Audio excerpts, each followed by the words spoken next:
The map size of GTA 6 is surely going to be a hot topic, but it looks like it could actually be smaller, and it looks like one former Rockstar Games developer wants that to be the case too. We'll be talking about all of that in this video today and a whole lot more. Alright, so this was an interview that a former Rockstar Games developer did with PCGamesN.com. I'll leave a link to it in the description. This actually happened a couple of days ago. This is Tony Golan, who believes Grand Theft Auto 6 should be smaller and denser, boasting memorable navigation and less wide open spaces. So Tony, who worked on Liberty City Stories, Vice City Stories, Chinatown Wars, and Red Dead Redemption, spoke exclusively to PC Games N in an interview that covered his time at Rockstar and the future of Grand Theft Auto. So this is what he had to say. In terms of what I'm hoping for, I personally would like it to bring in a little bit in terms of the size of the world. I think a smaller but more densely packed location would maybe bring back some of that memorable navigation that I loved from the original. Okay, so what I specifically think he's talking about here is Grand Theft Auto 5, which is the biggest map in the Grand Theft Auto series, but there does feel like there's a lot of empty land.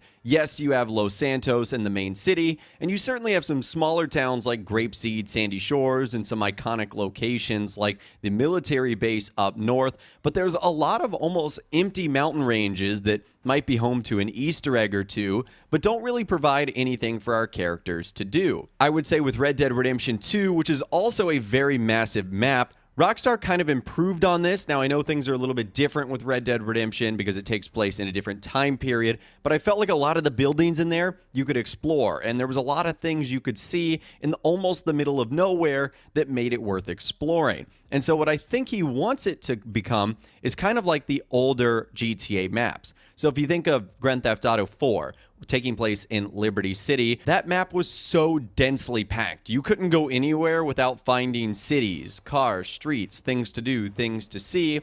Doesn't necessarily mean you could go inside all of those buildings or interact with all those people, but it was way more densely populated. And even going back to the games that he worked on, Vice City Stories, Liberty City Stories, Chinatown Wars, those were obviously very densely packed too. Now, Tony goes on to say the only footage I've seen is a couple of bits of the leaked stuff, and I stopped watching pretty quickly. I found that really heartbreaking for the team to have all their hard work first shown to the world in such a janky and unfinished state, and I'd much rather wait for an official trailer to get really hyped. And you can totally understand what this guy might be feeling when he sees something like that. He worked on previous Grand Theft Auto games, and he's been in those shoes, so you can understand why you might look at something like the leaks and say, gosh, I can't even watch this. Like, that is so disheartening. I'll give you an analogy. I live in Atlanta. I'm a fan of the Atlanta Falcons football team. You might have known that they were in the Super Bowl a couple of years ago. They had a massive lead. They blew that. They ended up losing.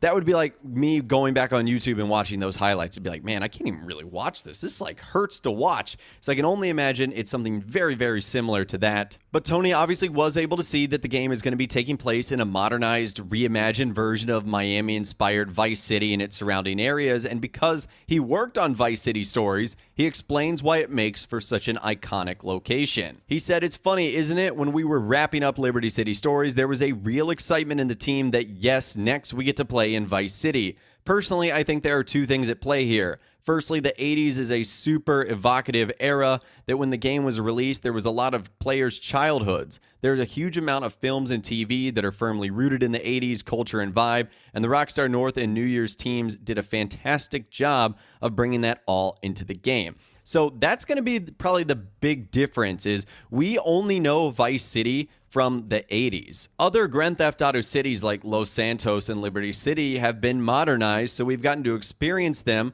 but we have no idea what a modern, reimagined version of Vice City is going to look like. And we also know it's not going to be taking place in the 80s, which Miami was very famous for. Now, I still think the city and that climate is going to retain that culture, just a little bit more modernized. And I do feel like Rockstar will still create a ton of Easter eggs based on films and TV that were rooted in that era, along with the culture and the vibe. So I don't think that's going to be going away. It's just going to be reimagined. And then he goes on to say, secondly, I think the city just works really well and is that perfect size of open world cities that we've gone way beyond these days. where you could learn it all off by hand. Honestly, I think even now, if you drop me in any random spot in Vice City and task me with going to a particular location, I'd be able to fully knowledge my way there efficiently. And honestly, I could say that probably about every Grand Theft Auto game that I've played, whether it be Vice City, San Andreas, GTA 4, GTA 5, even Red Dead Redemption 2. If you kind of just dropped me in a certain location and said, hey, you need to go to X, Y, and Z location, or you need to go to this city, I could probably navigate my way around there, which is so sad because in the real world, if I step outside my front door, I feel like I have to turn my GPS on just to go down the street. I am so directionally challenged, but in these video games, especially Rockstar ones, I feel like I know them so well. Now, I feel like with the GTA 6 map, obviously it's going to be a whole lot bigger, but what I'm hoping for is that what Rockstar does in the world, it just has meaning to it. So even if it's smaller technically than GTA 5's map, I want it to have more content, more things to do, more places to see, more people to interact with. I want more Easter eggs in there. I want more secrets and mysteries and serial killer murder mysteries to solve. I want all of that in the game, and I don't really care about the size of the map. I want what Rockstar to fill it with. And that's all the things we really like in the game. But I am so excited to go back to the iconic Vice City. Obviously, it's been way too long since Vice City and Vice City Stories, and I'm really excited to get back to that. And just to sort of wrap things up, if you're wondering what Tony is doing right now, he says, after Rockstar and working at Activision for a bit on Call of Duty, I really wanted to get back into making things that are smaller and sillier. So that's what he is doing right now.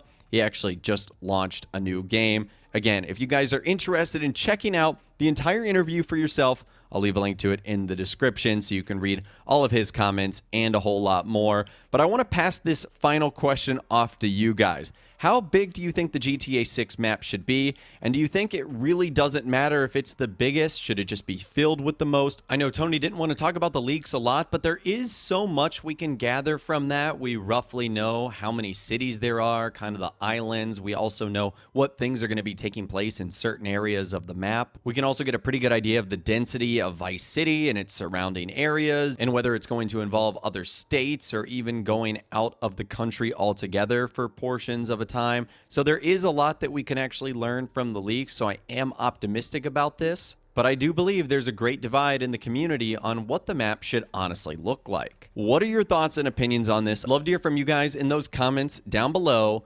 If you guys did go to enjoy this video, though, a like rating would of course be awesome. And be sure to subscribe to my YouTube channel if you are new. You want to stay up to date on all the latest GTA and all the Rockstar Games videos that I'll be doing here on my channel. And be sure to ring that notification bell as well. Sometimes YouTube just doesn't work, and if you ring that bell, you'll always be guaranteed to be notified when new videos arrive. But of course, as always, guys, thank you all so much for watching. Take care, and I'll see you guys in the next video.